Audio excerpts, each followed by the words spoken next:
Paano nga ba magpadala ng pera gamit ang OF Bank? So may mga kababayan tayo nagtatanong kung may GCash daw po sa OF Bank. Let's say kung pwede bang padala sa GCash gamit ang OF Bank. So try po natin magpadala sa OF Bank patungo sa may GCash ko po. So i-click lang po natin tong aking OF Bank. So maganda po yung OF Bank mga guys at mabilis lang po mag-register sa OF Bank po.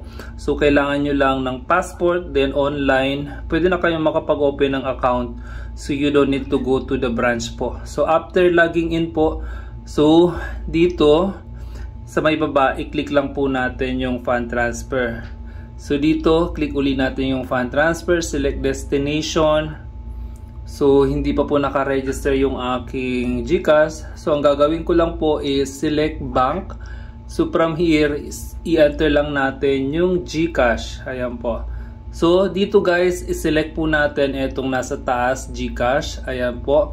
Then enter po natin yung ating account number, ibig sabihin yung wallet number po. So yun dito ilagay natin yung complete wallet number 096626366123. So make sure po tama po ha, kasi ang hirap po kapag nagkamali. So ang hirap mag-refund. Minsan hindi na po nare-refund.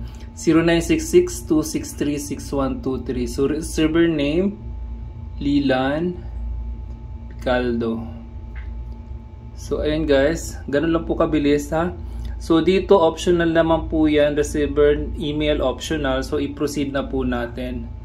So let's say lagay lang po natin is 12,000. So transfer now. So pwede nyo i-review ha, 960-966-263-6123. So transfer now. So guys, may 15 charges po sila. Akala ko nga po free na. Sabi po dati is free. So click lang po natin yan. Double check ulit ng wallet number guys ha, para hindi tayo magkamali. So i-confirm lang po natin. Confirm, then submit. Then proceed. So guys, your transaction has been processed. So real time po yung transfer sa my OF Bank.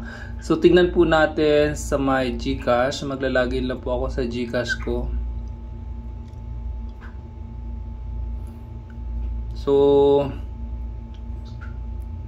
So yun guys, ang bilis pumasok po. Ayan na po siya, 13,000.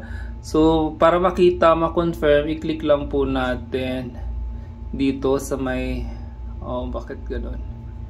So click lang po natin dito sa baba sa may transaction para at least makita natin kung tutungang pumasok. Kaya po cash in from Land Bank po.